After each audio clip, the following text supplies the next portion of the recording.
যেহেতু 2026 বৰ্ষৰ মেট্ৰিক পৰীক্ষা অহাকাইলৈ আছে অসমীয়া পৰীক্ষা আৰু অসমীয়া পৰীক্ষাত কি কুৱেশ্যন আহিব আজি এইটো ভিডিঅ' মাধ্যমে আমি ডিছকাছ কৰিম যিকেইটা কুৱেশ্যন আজি ডিছকাছ কৰিম এই গোটেইকেইটা কুৱেশ্যন তোমালোকৰ পৰীক্ষাত অহাটো প্ৰায় নিশ্চিত হৈ আছে অহাকাইলৈ তোমালোকে এইকেইটা কুৱেশ্যন পাবা মই কম সময়ত গোটেইখিনি কুৱেশ্যন ক্লিয়াৰ কৰিম তোমালোকে কম সময়তে গোটেইখিনি কুৱেশ্যন ভালদৰে পঢ়ি মনোযোগেৰে তোমালোকে কাইলৈ এক্সামত দিবা আৰু মৰমৰ ষ্টুডেণ্টসকল সকলোৱে আমি অসমীয়াত এবাৰ 100 পালে বাকীকেইটা ছাবজেক্ট তোমালোকে ভাল এটা মাৰ্কছ লৈ উত্তীৰ্ণ হ'ব পাৰিবা আৰু তোমালোকৰ পাৰ্চেণ্টেজটো বাঢ়ি যাব গতিকে তোমালোকে অসমীয়াটো ভালদৰে গুৰুত্ব দিবা আৰু প্ৰত্যেকজন ষ্টুডেণ্টে ভিডিঅ'টো HD কোৱালিটি চাবা আমাৰ হোৱাটছআপ চেনেলত জইন হোৱা ডেছক্ৰিপশ্যনত লিংক আছে আৰু নতুনকৈ চেনেলটো সাবস্ক্ৰাইব কৰি ভিডিঅ'টো এটা কৰি লাইক কৰিবা সাবস্ক্ৰাইব কৰাটো অত্যন্ত গুৰুত্বপূৰ্ণ ডিয়াৰ ষ্টুডেণ্টছ তোমালোকৰ মাজলৈ প্ৰথমতে আহিছে লং কুৱেশ্যনখিনি তোমালোকে ভালদৰে চাই লোৱা নিজৰ বহীখনত ভালদৰে লিখি ল'বা ঠিক আছে মই কম সময়ত তোমালোকক গোটেইখিনি কুৱেশ্যন ক্লিয়াৰ কৰিবলৈ চেষ্টা কৰিছোঁ তোমালোকে স্ক্ৰীনশ্বট মাৰি লিখি ল'ব পাৰা নহ'লে তোমালোকে ৰখাই লৈ লিখি ল'ব পাৰিবা কোনো প্ৰব্লেম নাই ঠিক আছে তো বগীয়াজৰ কুৱেশ্যনটো মই তোমালোকক প্ৰথমতে কৈছোঁ মানে লং কুৱেশ্যনখিনি তোমালোকক প্ৰথমতে কৈছোঁ লং কুৱেশ্যনখিনি খুবেই গুৰুত্বপূৰ্ণ কুৱেশ্যন কিপাৰৰ সাগৰ কৃপা কৰা একবাৰ কাতৰে কৰিয়া লৈলো শৰণ তোমাৰ তো এই কৃপাৰ সাগৰ কোন বুলি কোৱা হৈছে আৰু কবিয়ে কি কৃপা কৰিবলৈ কাতৰ কাকুতি বা মিনতি কৰিছে ঠিক আছে তো এই কুৱেশ্যন পৰীক্ষাত আহিব তোমালোকে ভালদৰে লিখি দিবা স্ক্ৰীনত তোমালোকে দেখিছা যে উল্লিখিত কবিতা দুখাৰীত কৃপাৰ সাগৰৰ পদে ভগৱান শ্ৰীকৃষ্ণক বুজাইছে ভক্ত কৰি মাধৱদেৱে ভগৱানৰ মহিমা বুজিব পৰা নাই সংসাৰৰ বিষয় বাসনাৰ মাজত তেওঁ দুখ কষ্ট পীড়িত হৈ পৰিছে সেই দুখ কষ্টৰ পৰা উদ্ধাৰ কৰাৰ কৃপা কৰিবলৈ ভগৱানৰ ওচৰত শৰণলৈ ভগৱানক কাকুতি বা মিনতি কৰিছে ঠিক আছে তোমালোকে এনেদৰে লিখি দিবা তাৰপিছত নেক্সট কুৱেশ্যনটোত কৈছে যে কহয় মাধৱ হৰি দাসকো দাস আৰু এইটো যিটো তোমালোকৰ বাক্যশাৰী আছে সেই বাক্যশাৰীত কুৱেশ্যনটো কৈছে যে ইয়াত মাধৱ কোন হয় আৰু দাসকো দাস পদে কাক বুজাইছে এই কুৱেশ্যনটো তোমালোকৰ পৰীক্ষাত আহি যাব তোমালোকে উত্তৰত লিখিবা যে কবিতা দুখাৰীত উল্লেখ থকা মাধৱ শব্দই ভক্ত কবি মাধৱদেৱে বুজাইছে এইটো সকলোৱে গম পাইছে দাসকো দাস পদেও ভক্ত কবি শ্ৰী শ্ৰী মাধৱদেৱক নিৰ্দেশ কৰিছে কবি শ্ৰী শ্ৰী মাধৱদেৱে নিজকে ভগৱানৰ দাসৰো দাস ৰূপে কল্পনা কৰি নিজৰ নম্ৰতা আৰু আত্মলঘিমা গুণৰ প্ৰকাশ কৰিছে ঠিক আছে এই দুটা কুৱেশ্যন তোমালোকে ভালদৰে চাই লোৱা মই তোমালোকে দেখাই দিছোঁ পাৰিলে তোমালোকে স্ক্ৰীনশ্বট মাৰি ল'বা নহ'লে তোমালোকে যদি এতিয়াই লিখিব বিচাৰিছা তেনেহ'লে তোমালোকে এতিয়াই লিখি ল'ব পাৰিবা ঠিক আছে তো নেক্সট কুৱেশ্যনলৈ আমি আগবাঢ়িছোঁ নেক্সট কুৱেশ্যন তোমালোকে চাবা নেক্সট তোমালোকৰ মাজলৈ আহিছে খুব এটা ইম্পৰ্টেণ্ট বস্তু সেইটো হৈছে তোমালোকৰ প্ৰসংগ সংগতি ৰখা ব্যাখ্যা কৰা তোমালোকে ভালদৰে চাবা প্ৰসংগ সংগতি ৰখা ব্যাখ্যা কৰাটো খুবেই গুৰুত্বপূৰ্ণ আৰু পৰীক্ষাত এইটো 5 নম্বৰ আহিব নহ'লে 4 নম্বৰ আহিব তোমালোকে গোটেই ল'ব পাৰিবা ঠিক আছে আতুৰ ভুলু হৰি বিষয় বিকলে কৰি উদ্ধাৰ মোক চৰণে কমলে এইটো কুৱেশ্যন তোমালোকে ভালদৰে ইম্পৰ্টেণ্ট হৈ চাই ল'বা উত্তৰটো হৈছে প্ৰসংগ তোমালোকে লিখিবা প্ৰথমতে প্ৰসংগ সংগতি লিখিবা যিকোনো এটা তোমালোকে লিখিলেই হ'ল মাত্ৰ প্ৰসংগ লিখিব লাগিব কিন্তু সংগতি লিখিব লাগিব আগ পিছে কৰিলেও ন' প্ৰব্লেম সংগতি ইয়াত প্ৰথমতে আছে বাইক্ষেপ কবিতা ফাঁকি আমাৰ পাঠ্যপুথিৰ অন্তৰ্গত শ্ৰী শ্ৰী মাধৱদেৱ বিৰচিত বৰগীতৰ পৰা উলিয়াই অনা হৈছে বা উদ্ধৃত কৰা হৈছে ঠিক আছে তাৰপিছত প্ৰসংগত ক'বা তোমালোকে লিখিবা সংসাৰৰ মায়াপাশৰ পৰা মুক্তিপথ দেখুৱাবলৈ হৰিক প্ৰাৰ্থনা জনাই কবিয়ে বাইক্ষৰ কবিতা ফাঁকি অৱতাৰণা কৰিছে তো এতিয়া মেইন কথাটো আহিলে ব্যাখ্যা প্ৰসংগ সংগতি তোমালোকে 2 নম্বৰ গুচি আহিলে তাৰপিছতে ব্যাখ্যাত তোমালোকে 3 নম্বৰ আহি যাব ঠিক আছে তো বাক্যটো চাবা যে মানুহ সাংসাৰিক জীৱ সংসাৰ সকলো যন্ত্ৰণা উচ্চ বৈষয়িক সুখৰ থলী এই সংসাৰ পাৰ্থিৱ দুখ সম্পদে মানুহক এনেকৈ গ্ৰাস কৰে যে তেওঁলোকে বিষয় দুখকে জীৱনৰ একমাত্ৰ সত্য বুলি ভুল কৰে বিষয় বাসনাত নিমগ্ন হৈ মানুহে নানা পাপ কৰ্মত ৰত হয় ফলত জীৱন হৈ পৰে যন্ত্ৰণাময় জীৱই মৃত্যু পৰ্যন্ত ভোগ কৰে এই যন্ত্ৰণা দুখ যন্ত্ৰণাৰ ভাৰাক্ৰান্ত জীৱ জৰ্জিত হৈ পৰে আৰু উপলব্ধি কৰে যে মানৱ জীৱন ক্ষণস্থায়ী সংসাৰ নিকাৰত ভোগী কবিও অস্থিৰ হৈ পৰিছে আৰু কাৰ কথা কোৱা হৈছে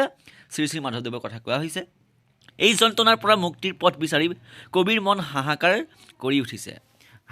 হৈ উঠিছে একেটা কথাই ঠিক আছে নিৰুপায় হৈ কবিয়ে হৰিৰ চৰণত শৰণ লৈছে আৰু কিয়নো কবিয়ে মানে গম পাই যে বিশ্বাস কৰে সংসাৰৰ সমগ্ৰ যন্ত্ৰণাৰ জীৱক মুক্তি দিব পাৰে একমাত্ৰ হৰিয়েহে হৰিৰ কমলসম চৰণ দূষিত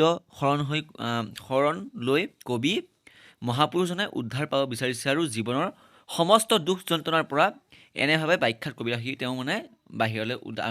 তাৰ ব্যাখ্যাত মানে ফুটি উঠিছে ঠিক আছে স্পষ্ট হৈ পৰিছে ঠিক আছে তোমালোকে গোটেই পেৰেগ্ৰাফটো ভালদৰে লিখি লোৱা দেখাই দিছোঁ মই ভালদৰে স্পষ্টকৈ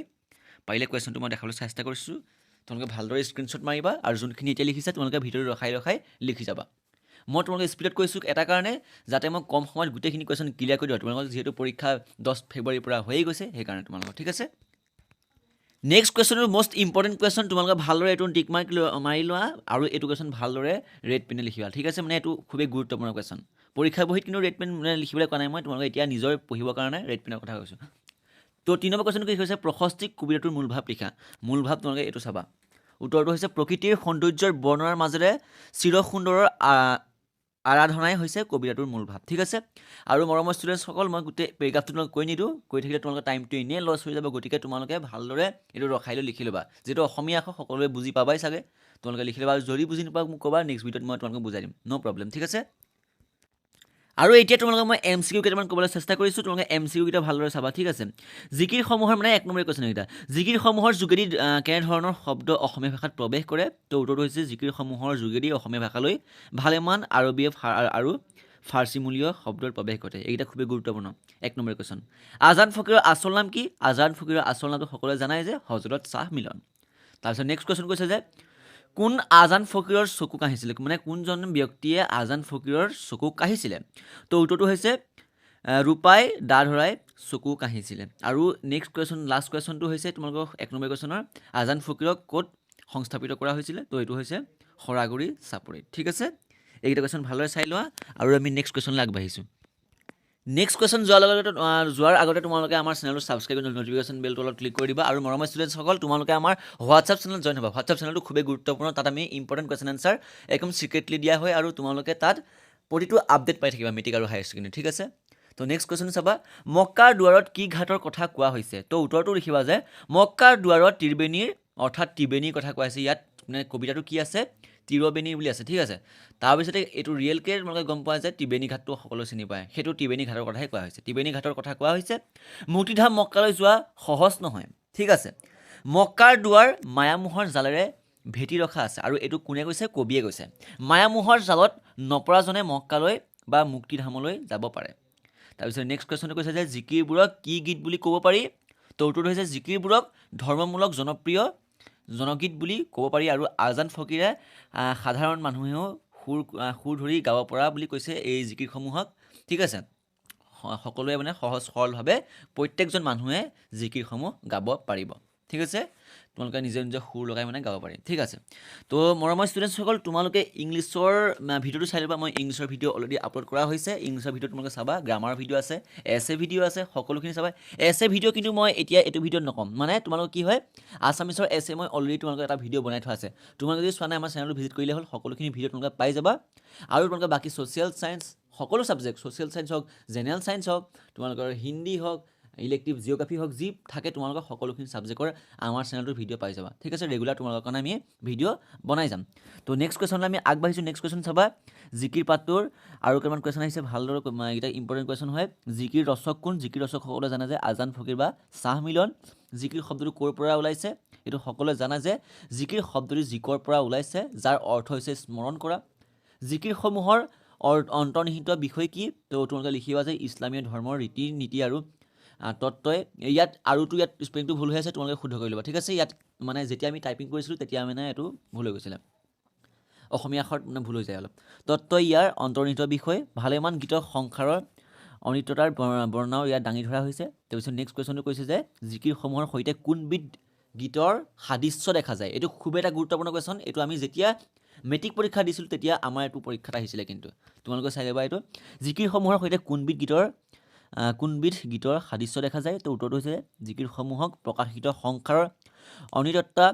ক্ষণভংগুৰতা আৰু বিষয়ৰ সৈতে দেহ বিচাৰৰ গীতৰ সাদৃশ্য লক্ষ্য কৰা হৈছে আৰু মানে জিকিৰসমূহ যিখিনি আছে সেই জিকিৰসমূহ আমাৰ